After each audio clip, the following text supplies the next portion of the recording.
The courtroom was quiet, almost sacred, the kind of silence that feels heavy with stories no one dares to tell out loud.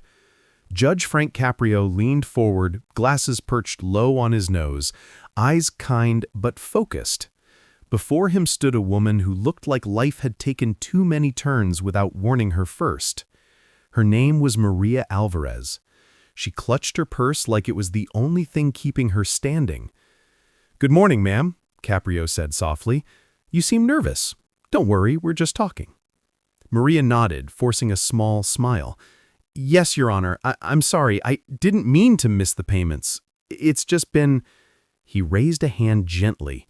"Take your time. I'm not here to rush your story." The crowd in the small Providence courtroom watched quietly.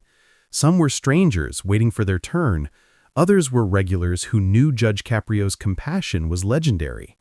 The man who could turn a courtroom into a place of healing. Maria's voice trembled.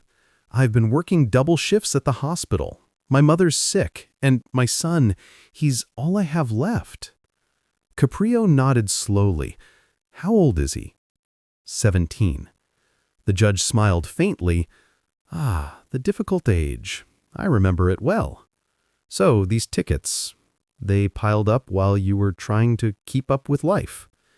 "Yes, sir," she whispered. "I didn't want to ignore them. I just couldn't choose between groceries and fines." The judge leaned back, sighing quietly. "You sound like a mother doing her best." She looked up, eyes glistening. "I really am trying." Caprio smiled. "You know, sometimes doing your best is all anyone can ask."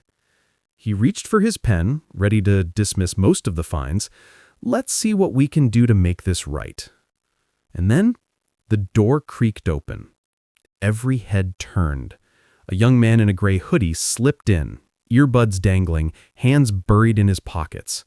His walk was slow, defiant. Maria froze. "Ethan," she whispered. The boy didn't respond. He just stood there, staring straight at the judge with a look that didn't belong to a 17-year-old. Cold, detached. Judge Caprio paused mid-sentence, lowering his pen. Something in that gaze changed everything. The warmth in the room evaporated. "Son," Caprio said gently, "you're late. But maybe you just arrived right on time." And in that moment, no one in the courtroom knew forgiveness was about to turn into a lesson neither mother nor son would ever forget. Maria Alvarez wasn't the kind of woman who made excuses. She made sacrifices, the kind that left quiet marks no one could see. Every morning before dawn, she'd tie her hair into a messy bun, kiss her half-asleep son on the forehead, and step out into the biting cold of Providence. Her breath would fog in the air as she hurried toward the bus stop, clutching a thermos of coffee that had gone lukewarm before she even reached the corner. She worked as a nurse assistant at St. Anne's Geriatric Center, caring for people who couldn't remember their own names but always remembered her smile. It wasn't glamorous work, lifting, cleaning, feeding, and comforting, but Maria treated every patient as though they were her own family. Her paycheck barely covered rent, medication for her mother, and the groceries that kept her son fed. The parking tickets had started innocently. One morning she'd parked too close to a hydrant while rushing a patient's emergency paperwork to a nearby clinic. Another day she'd stayed late to cover for a coworker, only to return to her car and find another bright orange envelope fluttering under the wiper. Then another, and another. Life doesn't wait for meters, she told herself. But bills did. And when her mother's condition worsened, priorities shifted. Fines were postponed, stacked, and buried under guilt. Now, standing before Judge Caprio, all that weight sat in her trembling hands. She wasn't just defending unpaid tickets, she was defending every sleepless night, every sacrifice that went unseen. Judge Caprio flipped through her case file, nodding softly. "You've had a rough year, haven't you, Miss Alvarez?" She swallowed hard. "It's been complicated, Your Honor. I see here you have 6 citations, mostly street cleaning, 1 expired meter." He looked up over his glasses. "You ever ignore them on purpose?" Maria shook her head quickly. "No, sir. I couldn't pay." I tried to, but every month something happened. My mom's medication or my son needed new shoes for school. Caprio leaned back, his tone understanding but firm. Sometimes life doesn't give us the luxury of easy choices. Yes, she whispered, eyes fixed on the floor. The judge glanced at her hands. They were calloused, marked by years of work, not the hands of someone careless. The courtroom grew quiet again, save for the faint hum of an overhead fan. "Tell me about your son," Caprio said gently. "You mentioned he's 17? Maria hesitated. "Yes, Your Honor, Ethan. He's a good boy. Smart.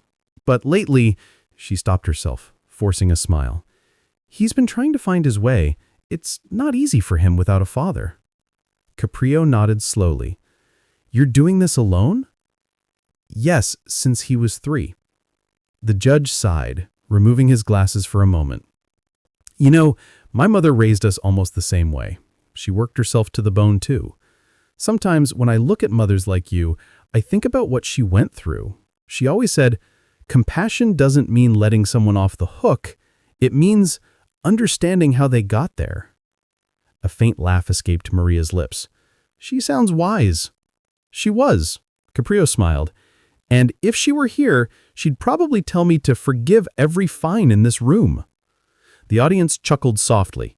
For a moment, the tension eased. Maria's shoulders relaxed, her eyes glimmering with a rare mix of relief and gratitude. "Thank you, Your Honor. You have no idea how much this means." Caprio waved a hand gently.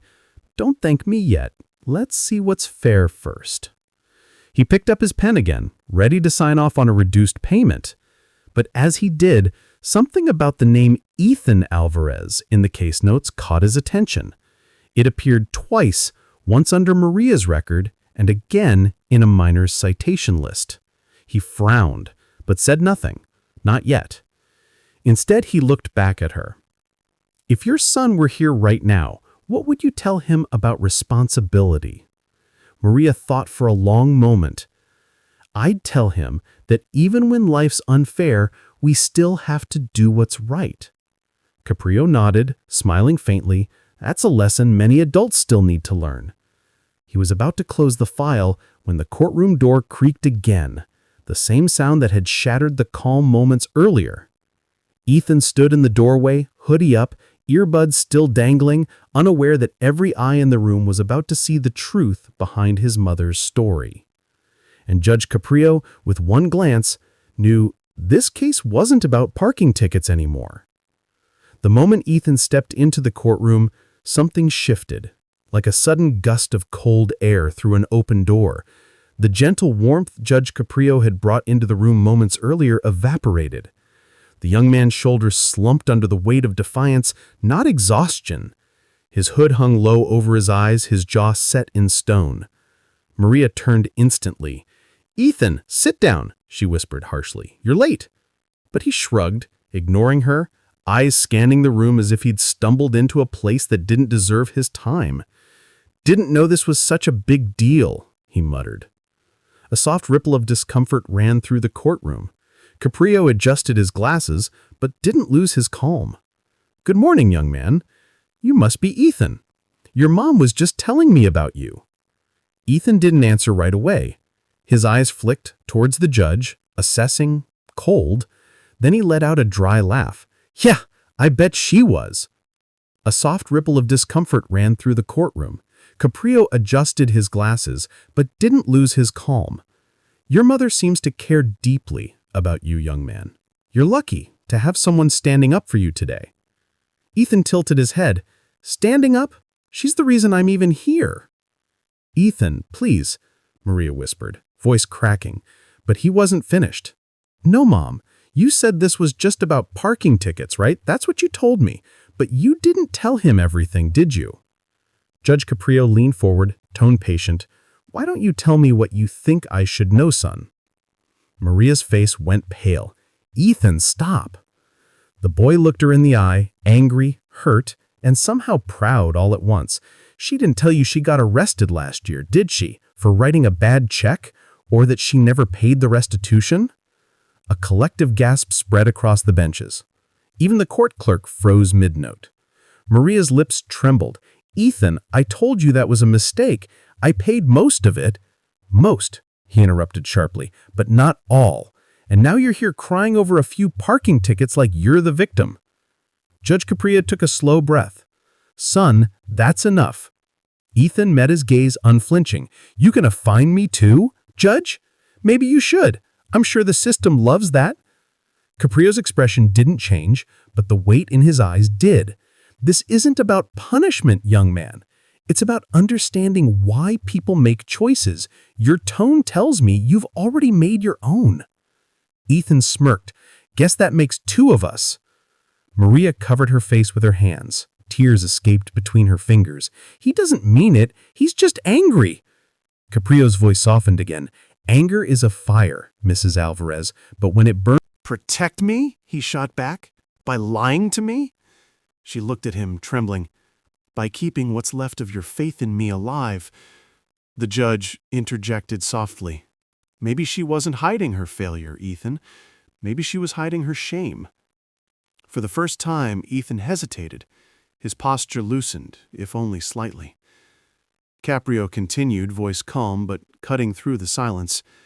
"When you see your mother standing here, you don't see someone weak. You see someone who's been standing between you and collapse for 17 years. You may not like her choices, but you owe her your existence." Ethan's jaw twitched. He looked away, blinking fast. "You don't know her like I do." The judge leaned forward. "Then help me. Tell me what I don't know." Ethan's voice dropped. "She promised me she'd quit lying, that we'd start over. But she kept hiding stuff.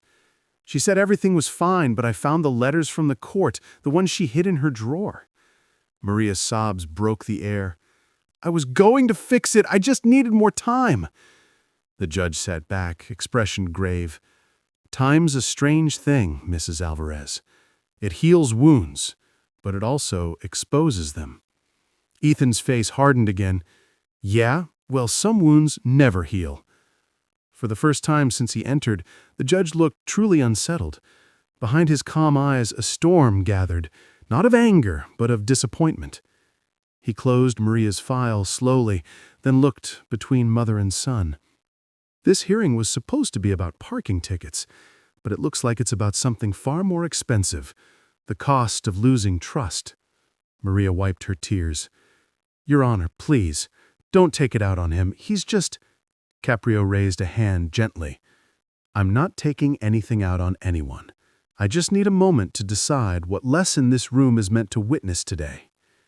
And as the courtroom fell into heavy silence, Ethan crossed his arms again, muttering, "You can't teach people like us anything."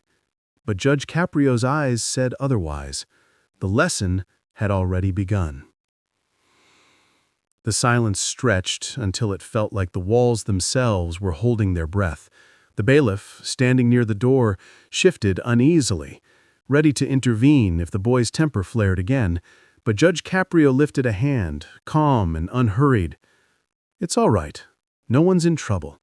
We're just trying to understand each other." Ethan rolled his eyes. "Yeah, right, like you'd understand anything about me." The judge tilted his head slightly. "Try me." Something in his voice, not authority but genuine curiosity, caught the boy off guard. Ethan looked away, scoffing, but didn't walk out. Caprio continued, gently. "Tell me, Ethan, why do you think the world owes you something?" Ethan's hands tightened into fists. "Because it does. Because we get the short end every time. Because my mom works herself to half to death and still gets treated like trash. Because good people get punished while others drive off in their fancy cars and never see this place." Caprio nodded slowly. "You're angry at injustice." "I'm angry at lies," Ethan snapped, "at pretending everything's okay when it's not. I've been watching my mom break herself trying to hold everything together, and every time she says, 'It's fine, baby,' I know it's not. I know she cries when she thinks I'm asleep." Maria gasped softly, her hands flying to her mouth. The courtroom's energy shifted, anger giving way to something raw, heavier. Ethan's voice cracked. "You want to know why I act like this? Because I'm tired of pretending things will get better. Dad left, Mom's drowning, and we're supposed to keep smiling so people like you don't feel bad." Caprio didn't flinch. He just looked at him, not like a judge, but like a man who had once been a boy trying to make sense of pain. "You think forgiveness is weakness," Caprio said softly. "Isn't it? Look where forgiving got my mom, walked on, lied to, broke." Maria couldn't hold it anymore. "Ethan, stop, please, you don't understand." He turned sharply toward her. "No, you don't understand. You're always sorry, always forgiving, always letting people walk over you, and for what? You think it makes you strong?" Her tears fell freely now. "It makes me human." He froze. Her voice, trembling yet fierce, filled the room. "You think I wanted this life?" she said, stepping closer. "You think I wanted to lie or hide or fall behind? I did what I had to do because I was terrified, Ethan. Terrified you'd grow up hating the world before you ever had a chance to live in it." Caprio watched quietly, hands folded, eyes lowered, as though giving them space to face the truth that had been buried too long. Maria's voice broke again. "I lied because I wanted you to believe things could still be good, that we weren't cursed, that your father leaving didn't break us." Ethan's face softened for the briefest second, then hardened again. "Then why did you tell me he died?" The entire courtroom fell still. Even Caprio's pen stopped tapping. Maria looked shattered. "Because I couldn't tell you the truth. He didn't die, Ethan. He walked away. He wanted nothing to do with us, and I couldn't let you carry that rejection your whole life." Ethan took a step back, disbelief in his eyes. "You lied about that? My whole life?" She nodded, sobbing. "I couldn't watch you hate yourself for something you didn't cause. I thought if I said he was gone, you could forgive him faster, move on." Caprio's voice came low, steady, almost like a whisper. "And did you forgive yourself, Mrs. Alvarez?" Maria looked at him through tears. "I never learned how." The boy's breathing was shallow now. He looked between the judge and his mother, lost, betrayed, and broken all at once. "So what now?" he asked bitterly. "You just forgive her again, right? Because that's what you do." Caprio looked directly into his eyes. "No, I don't forgive people. I remind them they still have a choice." Ethan frowned. "A choice?" Caprio said softly. "To change what forgiveness means. You think forgiveness is surrender, but forgiveness is rebellion. It's saying you can't turn me into what hurt me. Your mother didn't lie because she's weak. She lied because she loved you too much to let bitterness take you first." The words hung in the air like sunlight after rain. Maria sank into her seat, sobbing silently. Ethan's expression wavered, confusion giving way to something closer to realization. "You don't get it," he murmured. "You don't know what it's like to feel invisible." Caprio's voice deepened. "You think I don't? When I was your age, my father worked himself into the ground just to feed us. I watched him cry once, behind a closed door, because he couldn't afford shoes for us all. I learned that day that men don't need to be loud to be broken, and mothers don't need medals to be heroes." Ethan blinked, his face softening for the first time. "You've been carrying anger because it's easier than carrying pain. But anger doesn't protect you, son. It just locks you inside the same room as your wounds." Maria whispered through tears, "Please, Ethan, don't live like that." His lips quivered. "You should have told me the truth." "I know," she said, voice trembling.